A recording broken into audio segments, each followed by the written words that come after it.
¿Alguno de ustedes alguna vez llegó a la escuela, llegó a la escuela y ve a todos con el libro abierto estudiando con cara de estrés y tú feliz llegas a la hora? Y luego dices, ¿por qué están tan asustados y estudiando? Y te dicen, por el examen. Y tu respuesta es, ¿cuál examen? ¿A cuántos les pasó? Ah, ¿verdad que sí? ¿Cuál examen? Yo ni sabía que había un examen. Hay un examen que tú y yo tomamos constantemente.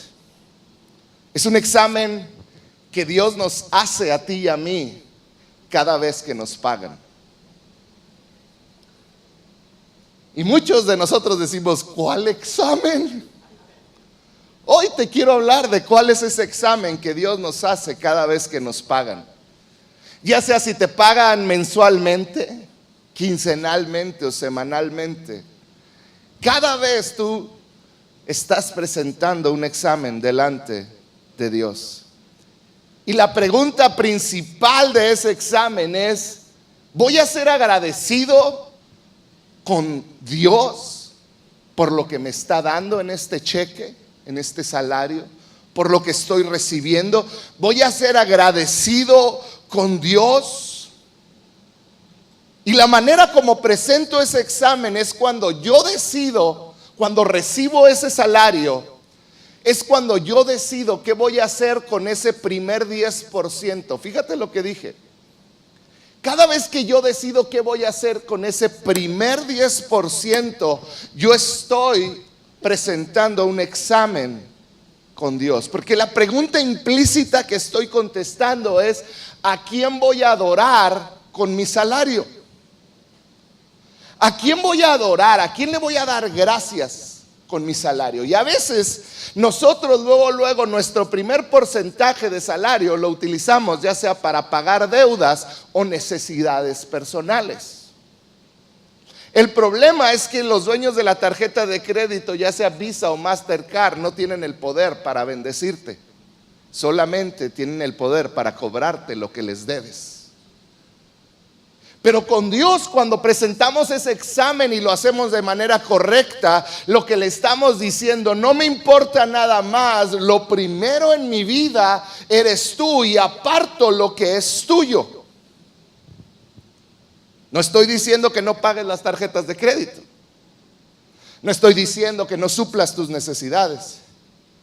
Pero lo que decides hacer con ese primer 10% es lo que demuestra lo que hay en tu corazón. Yo sé que este tema de los diezmos es muy complicado. Es más, fíjate, es la primera vez en 6 años de esta iglesia que vamos a cumplir en la última semana de marzo.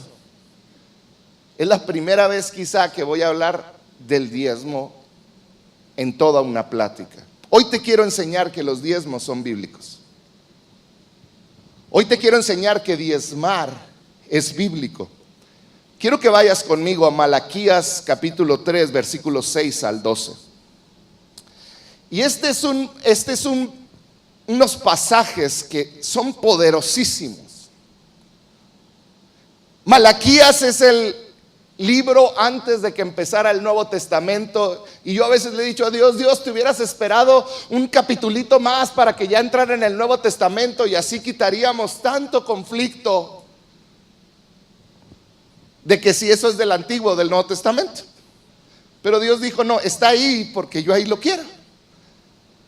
Porque el diezmo es una prueba. Malaquías 3, 6 al 12 dice, yo, para que esté bien claro, dice, yo el Señor, ¿qué cosa? Dilo fuerte, no cambio. Fíjate cómo comienza este versículo. Empieza diciendo, soy yo el Señor y yo no cambio. Por eso ustedes, descendientes de Jacob, no han sido exterminados. O sea, comienza Dios hasta con algo cómico, ¿verdad? Dice, como yo no cambio, pues nada más por eso no los he asesinado, no los he matado, porque de otra manera ya no estarían en esta tierra. Pero yo no cambio, soy amor. Yo no cambio. Y luego dice el siguiente versículo, desde la época de sus antepasados se han apartado de mis preceptos y no los han guardado. Dice, vuélvanse a mí y yo me volveré a ustedes, dice el Señor Todopoderoso. Pero ustedes replican, ¿en qué sentido tenemos que volver? Yo quiero hacer énfasis en una palabra, la palabra preceptos.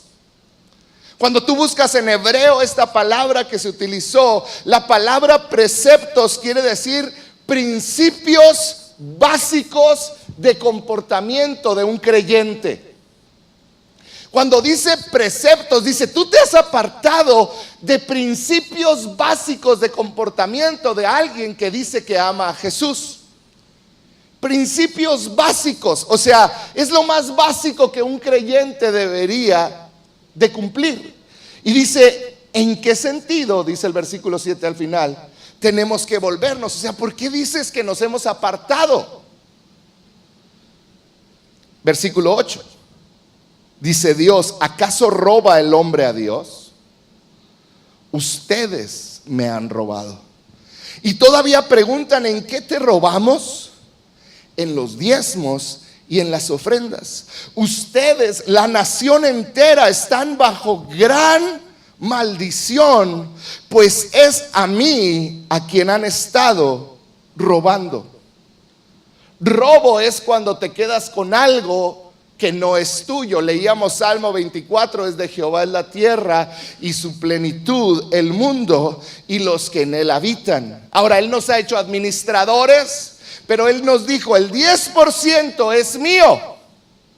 Entonces, tú le robas a Dios cuando no le das lo que Él te pidió, porque es de Él. Porque lo que tenemos no es nuestro. Versículo 10. Dice, traigan íntegro, di conmigo íntegro, traigan completo el diezmo para los fondos del templo. Así habrá alimento en mi casa, dijo Dios. Y luego fíjate, pruébame en esto, dice el Señor Todopoderoso, lo reafirma.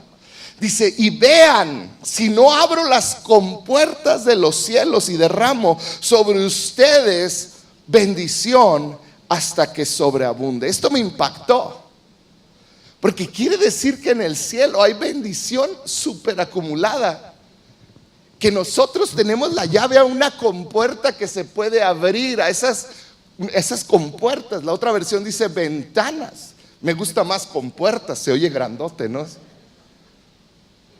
A esas compuertas del cielo, y que tú puedes abrirlas y hacer que esa bendición caiga sobre tu vida. ¡Qué increíble! Otra cosa que me llamó mucho la atención es que dijo, traigan el diezmo al templo. No dijo, tráiganlo y repártanlo entre los necesitados. Él dijo, tráelo al templo. A ti te corresponde entregarlo a la iglesia. Y vamos a ver más adelante que Dios sigue hablando de esto. Y luego fíjate, versículo 11. Viene el resultado de abrir las ventanas de bendición sobre nosotros. Dice, exterminaré. Se oye muy fuerte, ¿verdad? Pero es eliminar completamente a la langosta, para que no arruine sus cultivos y las vides en los campos no pierdan su fruto, dice el Señor Todopoderoso. Entonces todas las naciones los llamarán a ustedes dichosos, porque ustedes tendrán una nación encantadora, dice el Señor Dios Todopoderoso. Este último versículo me gustó más en la nueva traducción viviente. Dice el mismo versículo 12, dice, entonces todas las naciones los llamarán benditos, porque su tierra será un deleite. Tu casa será un deleite. Los vecinos van a decir, esta familia es tan bendecida, son benditos, hay algo en ellos. Esta es la promesa. Yo quiero que recuerdes quién es el que dijo estas palabras. Estas palabras las dijo en el versículo 8, lo leímos, dice, yo soy el que no cambia. El que no cambia dijo estas palabras para su pueblo, porque quiere bendecir a su pueblo. En pocas palabras, lo que les dijo Dios es: ustedes viven en maldición porque dejaron de cumplir un principio básico de un hijo de Dios. Dejaron de cumplir con un principio básico, este precepto. ¿Cuál es este precepto? El diezmo y la ofrenda. El diezmo y la ofrenda es un principio básico de cada creyente. Es algo básico, porque es la manera en que le damos gracias a Dios y le demostramos que en Él está nuestro tesoro y no en nuestro dinero. Le estamos diciendo: Dios, obedeciendo este principio básico, yo te estoy declarando que mi tesoro está en ti y que tú eres primero. Así de poderoso es la ofrenda y el diezmo. Entonces, yo quiero dejar bien asentado: darle a Dios es un precepto o un principio básico de tu relación con Dios. Y vamos a expandir más mientras avance la plática. Porque Dios comienza diciéndoles: me has fallado en algo tan básico y ahora estás bajo maldición. Yo quiero que pienses esto. ¿Por qué cayó sobre maldición ellos por no darle a Dios? ¿Por qué le dice Dios a su pueblo: ustedes están bajo maldición por no seguir este principio básico?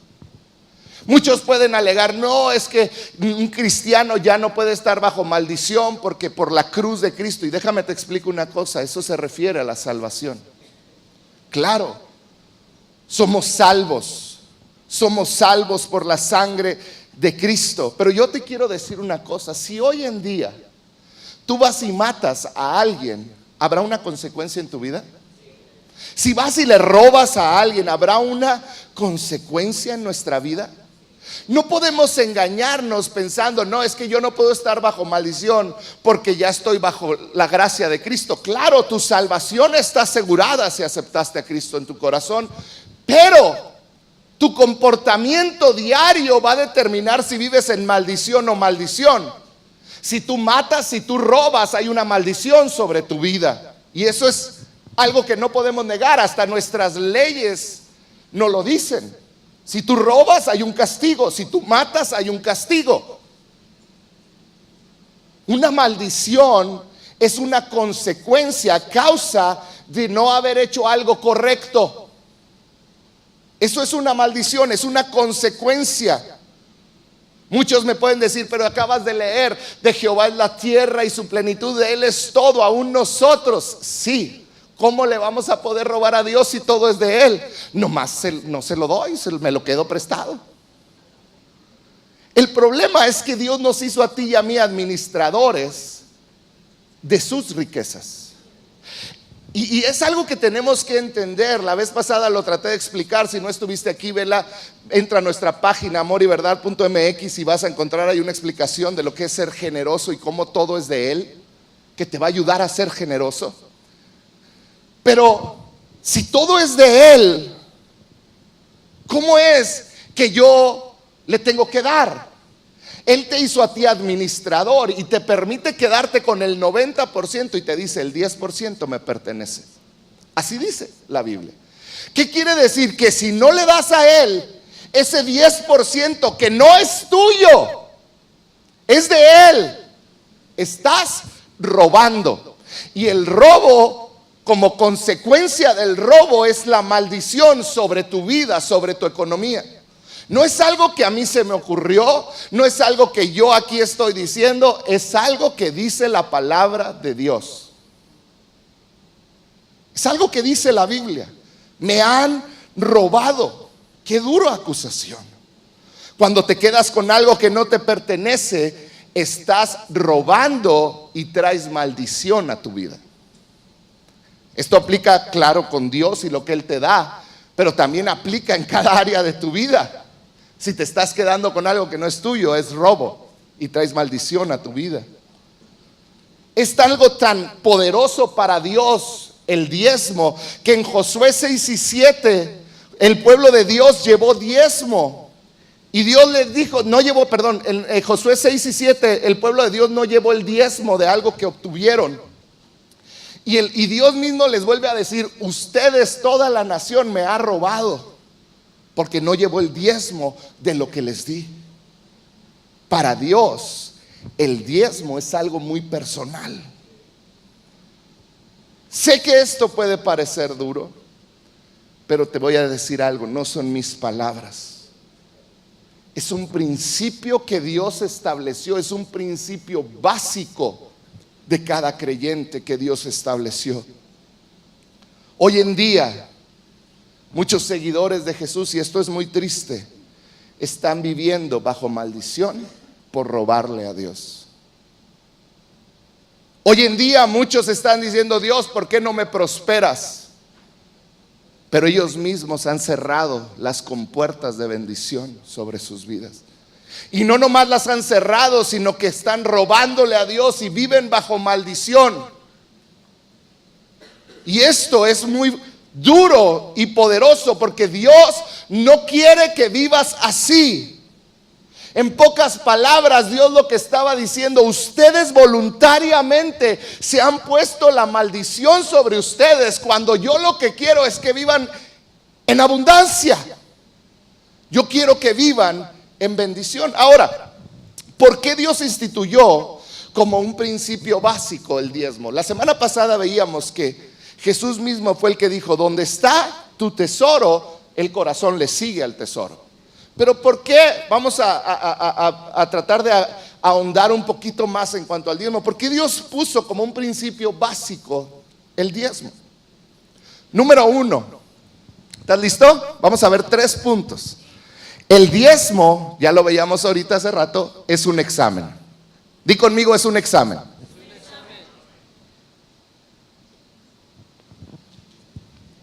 El diezmo es un examen. Dios está probando nuestra madurez con nuestro dinero. Honestamente, cuando yo veo a alguien discutir acerca del diezmo, siempre pienso, ¿qué es lo que hay realmente detrás de tanto argumento? ¿Has visto a gente discutir, aún en las redes? No, es que el diezmo, yo pienso, ¿qué es el corazón detrás de alguien que está argumentando para no darle a Dios? El Dios que le dio la vida, que le da todo, que no escatimó ni a su propio hijo. ¿Por qué tener esa actitud de decir, no, ya no hay que darle a Dios cuando Él nos dio todo? ¿Cómo argumentar acerca de Dios cuando Él no escatimó nada? Por eso el diezmo es un examen de nuestro corazón. ¿Dónde está nuestro tesoro? La palabra diezmo en el hebreo, ahí va a aparecer. La palabra diezmo en el hebreo es ma'aser. Y la palabra diezmo en el hebreo quiere decir décima parte. Décima parte. Dios escogió el 10% para que fuera algo justo, algo proporcional, donde no importa si ganas mucho o ganas poco, el 10% es un peso por cada 10 pesos que tú ganaste.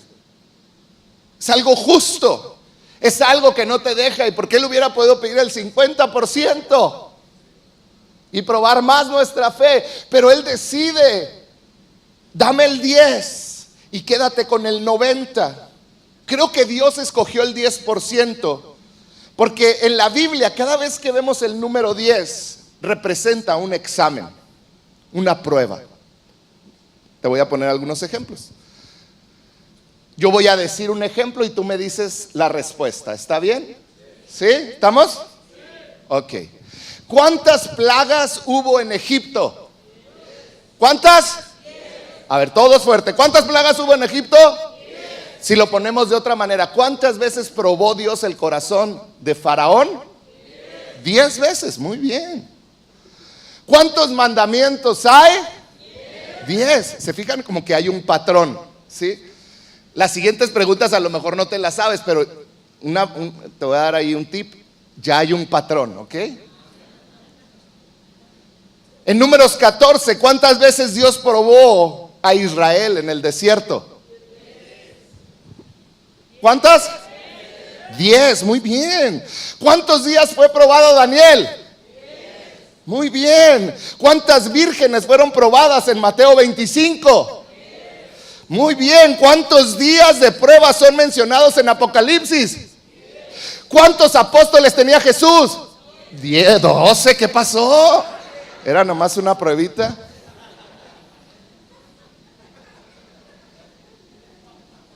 Cada vez que aparece el número 10, quiere decir que es una prueba. El diezmo es un examen. Es más, el diezmo es un examen doble, ¿sabías? Porque es un examen a qué haces con lo que Dios te dio. Pero Dios te dice encima de todo, te dice, es más, pruébame a mí.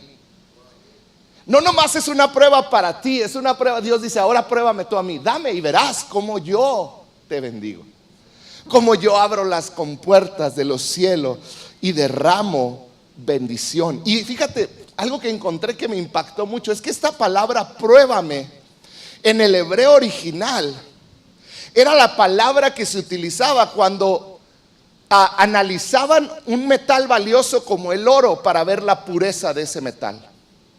Entonces lo que Dios está diciéndome, y dime, pruébame, que le está diciendo, prueba que yo soy puro y que cuando yo digo algo, lo cumplo. Lo que está diciendo es, te vas a dar cuenta que yo no miento, que yo soy puro. Pruébame, obedéceme y verás que mis promesas son puras. ¿Sabes? Yo quiero abrir las ventanas de los cielos sobre mi vida, sobre mi familia, sobre esta iglesia. Yo quiero ser generoso y dar lo que es de Dios. Todo depende de tu obediencia. Al reconocer que solo eres un administrador y caminar en fe. Creyendo, fíjate esto, esta es la prueba. Creer que 90% de tu salario con Dios es mejor que el 100% sin Dios. Yo creo que 90% con Dios es mucho mayor que 100% sin Dios. Yo creo que 10% con Dios es mayor que mi 90%. Es creer. El argumento número 1 contra el diezmo, y tú lo has oído y has visto videos y a lo mejor hasta piensas así, tú que estás aquí, es que el diezmo es algo del Antiguo Testamento, que está bajo la ley. Ya no, estamos en la gracia, ahí sí nos encanta, ¿verdad? Pero el diezmo está bajo la ley. Y la verdad es que no entiendo esos argumentos. Hay principios básicos, claros, en los cuales cada cristiano debe caminar. Por ejemplo, los 10 mandamientos, la ley decía no cometerás adulterio. Entonces ahora quiere decir que como estamos en la gracia, ¿eso me da derecho a mí a cometer adulterio ahora? Entonces ya estamos en la gracia, no hay problema. Ya no tengo que ser fiel a mi esposa, ya no tengo que ser fiel a mi familia, ¿verdad que no? Sería ilógico. Es que ya estamos en la gracia. Ahora está bien matar, ya podemos matar, está bien, vamos a matar. ¿Verdad que nadie pensaría así? ¿Un loco pensaría así? Porque no importa que sea la ley, hay principios básicos de comportamiento de un creyente que siguen aplicando para nuestra vida. ¿No es cierto? Yo puedo ir ahorita con David. Ahora sí lo agarré de miedo. Dame tu cartera. Gracias.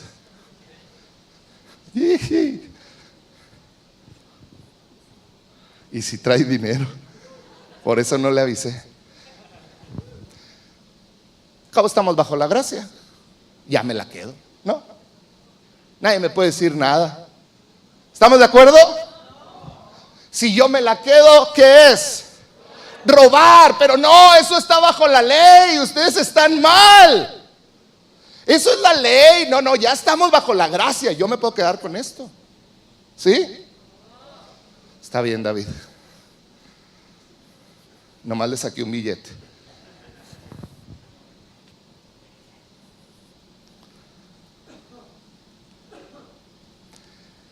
Punto número 1, el diezmo es un examen. Punto número 2, diezmar es bíblico. Diezmar es bíblico y es para nosotros. Génesis 14, 18 al 20.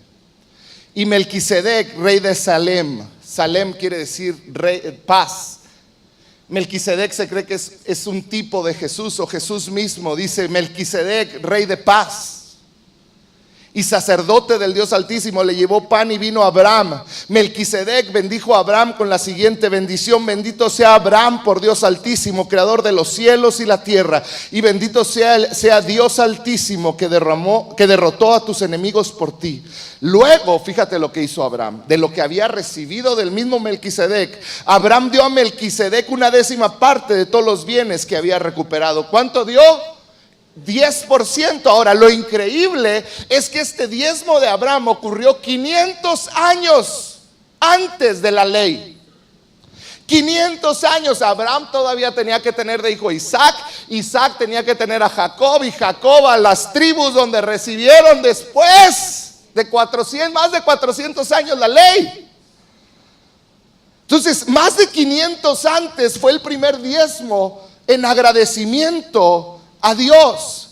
Jacob también prometió diezmar a Dios. Jacob 28, 22 dice: y esta es la piedra que yo ergí como pilar, será casa de Dios. Ahí va a levantar como una iglesia. Dice: y de todo lo que Dios me dé, le daré la 10ª. Estaba diciendo, el diezmo va a ser para la iglesia. Levíticos 27, 30 habla de cómo el diezmo es algo santo, algo que está apartado. Dice: la 10ª de los productos de la tierra, ya sea de grano de los campos o fruto de los árboles. ¿Qué dice? ¿Le qué? Dilo fuerte, ¿le qué? Le pertenece al Señor, o sea, no es tuyo. Le pertenece al Señor y debe de ser apartada. Es santa para el Señor. Santo quiere decir apartado. Está apartado para Dios. El 10%. Deuteronomio 26, 1 y 2 dice: cuando entres en la tierra que el Señor tu Dios te da como posesión, como preciada posesión, y la conquistes y te establezcas en ella. Fíjate lo que dice: coloca una parte de las primicias de cada cosecha en una canasta y llévala al lugar de adoración designado. Llévala a la iglesia. El lugar que el Señor tu Dios elija para que su nombre sea honrado. El diezmo se da ¿en dónde? En la iglesia. Más adelantito, versículo 13 dice: entonces en la presencia del Señor tu Dios tendrás que declarar: tomé ofrenda sagrada de mi hogar y se la entregué a los levitas, a los extranjeros, a los huérfanos y a las viudas, tal como me lo ordenaste. No desobedecí ni olvidé ninguno de tus mandatos. Y luego fíjate el versículo 14, dice: no comí nada de esta ofrenda mientras estuve de luto. No la toqué cuando estuve ceremonialmente impuro. No ofrecí ninguna porción a los muertos. Obedecí al Señor mi Dios e hice todo lo que me ordenaste. ¿Sabes qué es lo que le está diciendo? Yo te di mi 10% y lo aparté primero. No importa si no tenía para comer. Yo lo establecí como una prioridad en mi vida. Lo establecí. ¿Estás en problemas económicos? Hoy te quiero decir una cosa. La respuesta está en que comiences a ser fiel en tus diezmos, en tus ofrendas. Pruébalo. Prueba a Dios. Comienza a ser fiel. Haz del diezmar y ofrendar una prioridad en tu vida y vas a ver cómo las compuertas, ya no voy a decir ventanas, las compuertas, ¿te puedes imaginar una compuerta? Yo me imagino una compuerta de esas así eléctricas inmensas, que se va abriendo con bendición sobre mi vida. Y luego fíjate cómo termina el versículo: hoy el Señor tu Dios te manda a obedecer estos preceptos y normas. ¿Estas qué son preceptos? Principios básicos. Dice, te mando obedecer estos principios básicos. Pon todo lo que esté de tu parte para practicarlos con todo tu corazón y con toda tu alma. Hoy has declarado que el Señor es tu Dios y que andarás en sus caminos, que prestarás oído a su voz y que cumplirás sus preceptos, mandamientos y normas. Por su parte, hoy mismo el Señor ha declarado que tú eres su pueblo, su posesión preciosa, tal como lo prometió. Obedece pues todos sus mandamientos. El Señor ha declarado que te pondrá por encima de todas las naciones que ha formado para que seas alabado y recibas fama y honra. Serás una nación consagrada al Señor tu Dios. Y tú dices, ay sí, pero no está escrito. El pueblo de Israel, eso es lo que es. Son benditos. Todo el mundo sabe lo benditos que son. Y tú puedes decirme, es que todo eso es el Antiguo Testamento. Yo te quiero hacer una pregunta. ¿Qué si el mismo Jesús te dijera, tienes que diezmar? Es por tu bendición. Vamos a leer un versículo donde Jesús está hablando. Es más, está en tu Biblia con letras rojitas, que quiere decir que Jesús habló. ¿Vamos? Mateo 23, 23. Fíjate lo que dice Jesús. ¿Qué aflicción les espera, maestros de la ley religiosa y fariseos? Les dice, hipócritas, pues se cuidan de dar el diezmo sobre el más mínimo ingreso de sus jardines de hierbas, pero pasan por alto los aspectos más importantes de la ley: la justicia, la misericordia y la fe. Y las siguientes palabras de Jesús son increíbles. Dice, es cierto que deben diezmar, pero sin descuidar las cosas más importantes. O sea, les está diciendo, hay un principio básico de cada creyente, que son la justicia. ¿Qué otra cosa? Se me fue aquí.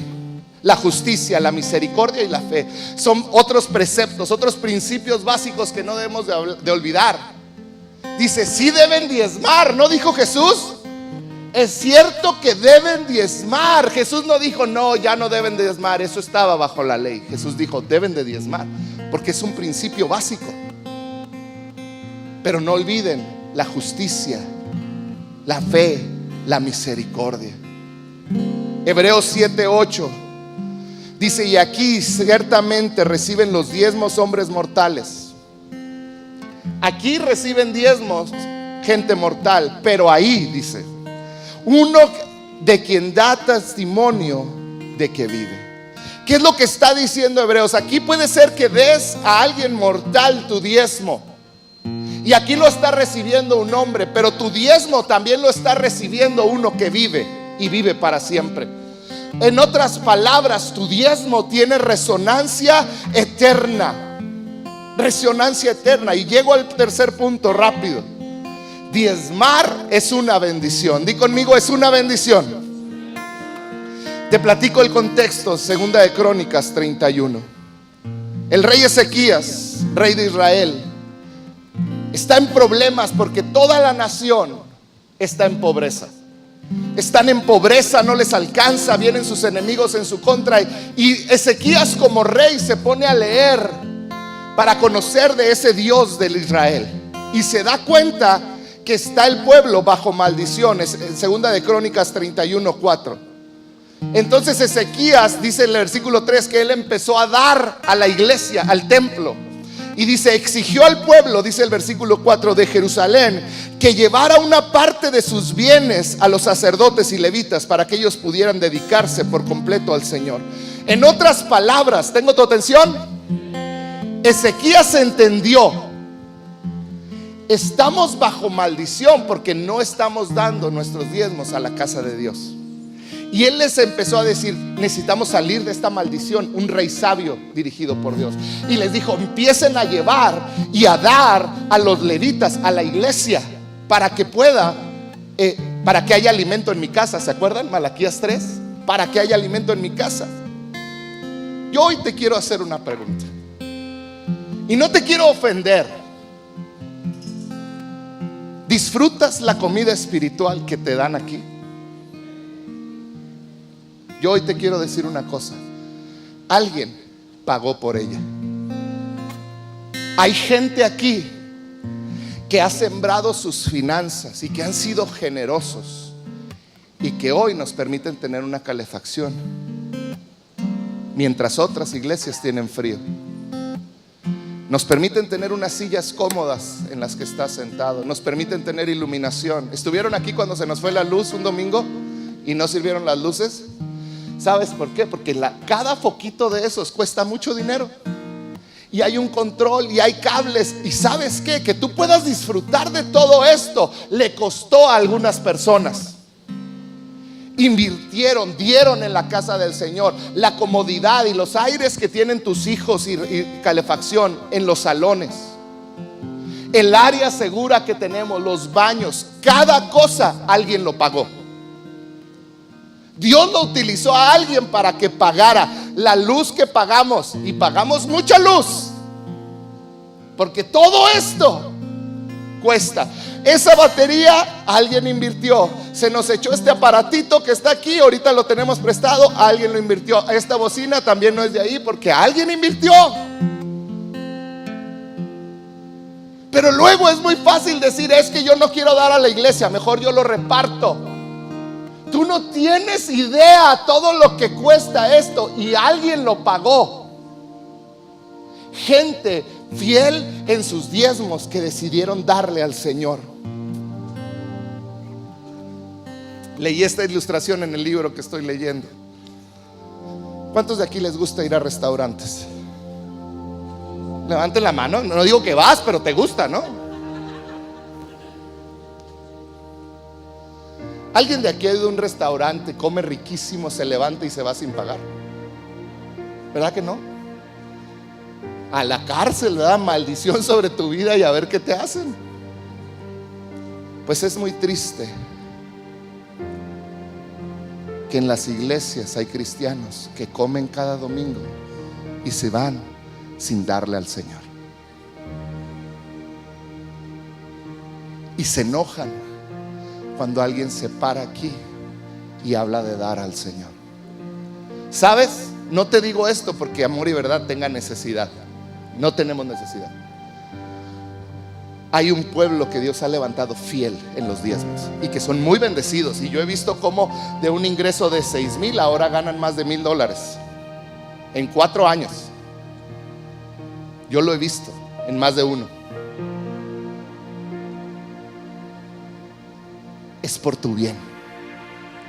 Te estás robando. Yo hoy te lo digo honestamente, la iglesia está bien. Hay cosas que no podemos hacer y que dejamos de hacer, sí, pero estamos bien. Lo que te estoy hablando no es por mi bien, es por tu bien. Es por tu bien. El que se lastima eres tú mismo. Hoy yo te pido, abraza esto que puede cambiar totalmente tu vida. Fíjate lo que pasó después de que empezaron a llevar. Siguiente versículo, versículo 5 de 2 de Crónicas 31 dice: cuando los israelitas escucharon estos requisitos, respondieron ¿con qué cosa? Dice: dieron la primera porción de su grano, vino nuevo, aceite de oliva, miel y de todo lo que producían sus campos. Llevaron grandes cantidades, el diezmo de todo lo que habían producido, pero estaban en pobreza. Fíjate, la gente que se había mudado de Israel a Judá y la gente de Judá llevaron el diezmo de su ganado, de sus ovejas, de sus cabras, el diezmo de todas las cosas que había dedicado al Señor su Dios, y las apilaron en grandes montones. Empezaron a ampliarlas, a apilarlas a fin de que la primavera y los montones siguieron creciendo hasta principios del otoño. Pasaron 4 meses y seguían apilando diezmo. O sea, había de sobra. Dice: cuando Ezequías y sus funcionarios fueron a ver sus enormes montones, le dieron gracias al Señor y a su pueblo Israel. Y el rey preguntó: ¿de dónde vino todo esto? Preguntó Ezequías a los sacerdotes y los levitas: ¿que no la gente es pobre? Y el sumo sacerdote Azarías, de la familia de Sadoc, le contestó, dice: desde que la gente empezó a llevar sus ofrendas al templo del Señor, hemos tenido suficiente para comer y mucho de sobra. El Señor ha bendecido a su pueblo y sobró todo esto, montones. ¿Sabes qué es lo que sucedió? Llega el rey y ve tantas cosas y dice: la gente trajo todo y ha de estar muriendo de hambre. Y les dice: ¿quién trajo todo esto? ¿Cómo está la gente? Y le dice el sacerdote: no te preocupes, esto es el 10%. Imagínate toda la bendición que tienen en sus casas. Multiplica esto por 9. Eso es lo que tienen ellos. Porque cuando obedeces al Señor, Dios honra y bendice. Dios nos pide los diezmos. Así es. Porque es una prueba, es un examen a nuestro corazón. Y es imposible ganarle a Dios en generosidad. Tengo muchos años de servir al Señor, desde muy joven. Y en mi vida y en la vida de personas he tenido 2 testimonios cuando se habla de los diezmos. Los diezmadores, este es su comentario que siempre hacen: hemos sido tan bendecidos por Dios. Y de los que no diezman, el comentario es que no nos alcanza para diezmar. Hoy yo te quiero decir: no te alcanza para diezmar, y no te va a alcanzar hasta para diezmar hasta que comiences a diezmar. Es una ley, es un principio básico de bendición para los hijos de Dios. Hoy yo te quiero invitar a que rompas la maldición sobre tu vida, que pueda ser reprendido el devorador y que puedas abrir las ventanas de bendición, las compuertas de bendición sobre tu vida. Quiero terminar con esto. Ven, Meni. Termino con esto. Ven, Alexis.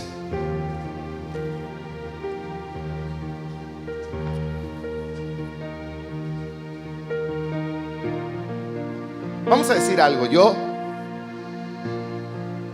soy un hombre rico. Tengo que irme de negocios por mucho tiempo. Yo dejo para mi esposa Telma todo lo que ella necesita, pero decido dejarle extra para que haya gente que la cuide a ella mientras yo no estoy. Y decido a Meni, a David y a Alexis enviarles a cada uno 30,000 pesos al mes para que ellos cuiden a mi esposa. Y lo único que les voy a pedir, les voy a enviar 30,000 pesos al mes. Y lo único que les voy a pedir es que cada mes le den el 10% a mi esposa para sus necesidades. Ustedes pueden quedarse con el 90%, no hay problema. Solo denle el 10%, 3,000 pesos cada mes. Me voy de viaje. Pasan los meses, a los 3, 4 meses me acuerdo, le llamo a Telma y le digo: hola reina, ¿cómo estás? Solo quería preguntarte cómo estás. Y mi esposa me dice: estoy bien. ¿Y cómo te va con Alexis, con David y con Manuel, que están siendo fieles? Y me dice: quiero decirte que Alexis ha sido increíblemente puntual y fiel. Cada primero del mes, 1 de enero, 1 de febrero, 1 de marzo, me dio 3,000 pesos, el 10% como habíamos quedado. Oh, pero David, no sé qué le pasó, pero él me da 6,000 pesos en vez de 3,000. Y me los da puntual. Yo no sé, yo estoy muy agradecida con David, me dice Telma. Pero del que sí tenemos que hablar es de Manuel. Ay, Manuel. Me dice: no te quería decir. Pero fíjate que Manuel, por ahí del día 6 o 7 del primer mes, o sea tarde, me dio 2,000 pesos el primer mes.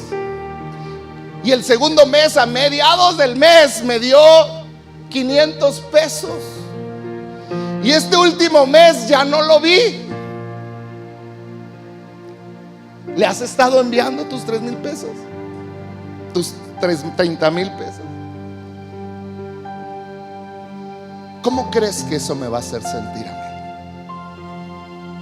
Si yo le estoy dando a cada uno. yo voy a estar muy contento con 2 hombres fieles. Pero a uno, yo ya no siento la confianza de darle. Y como en la parábola de los talentos, ¿se acuerdan? ¿Qué hizo con el que no fue fiel? Se lo quitó y se lo dio a otros 2. Gracias. No es Meni, lo puse a Meni porque sé que él es fiel.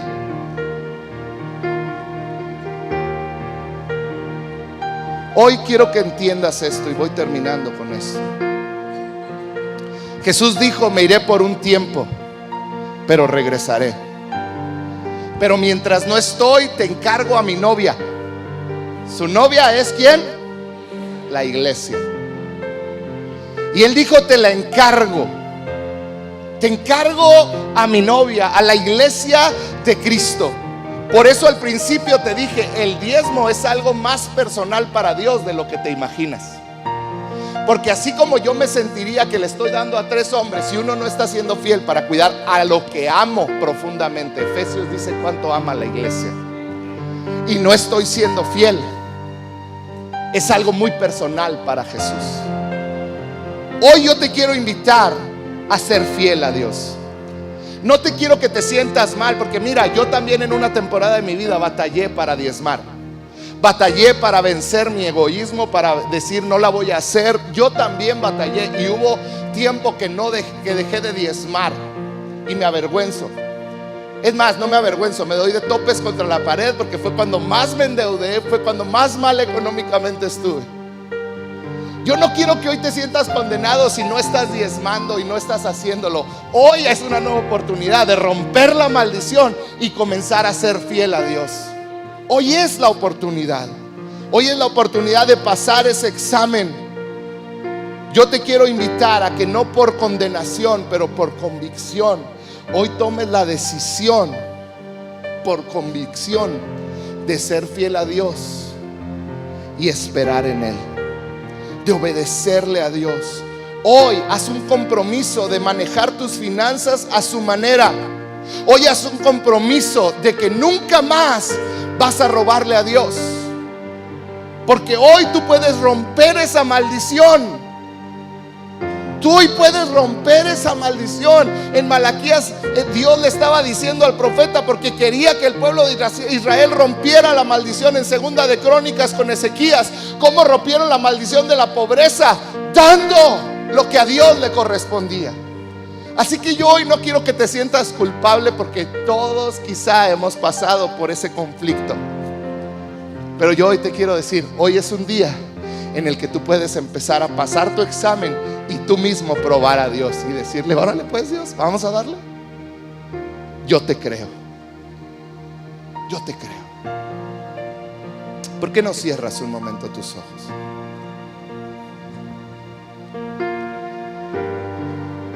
Padre, yo pido que tu Espíritu Santo mueva en esta noche, en esta tarde, Señor.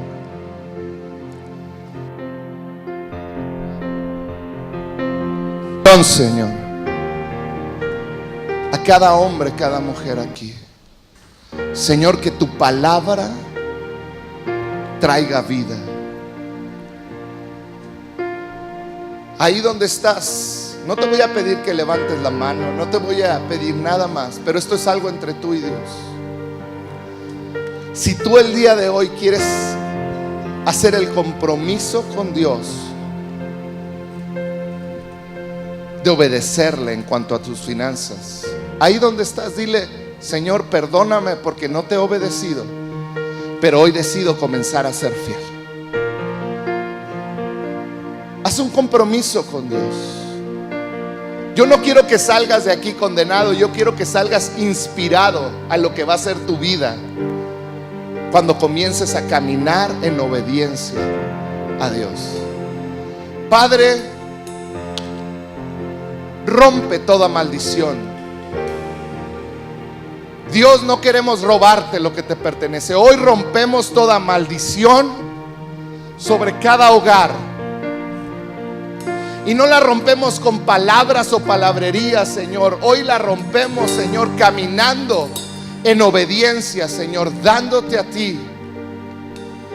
Espíritu Santo, yo te pido, Señor, que tú hagas una obra profunda en cada hombre, cada mujer, Señor. Derriba todo argumento, derriba todo aquello que les ha impedido caminar en fe y creer que 90% contigo son mucho mejor que 100% sin ti. Espíritu Santo, haz una obra profunda en ellos, que ellos puedan ver y ser generosos. Espíritu Santo, haz una obra profunda, Señor. Cuán grande eres, mi corazón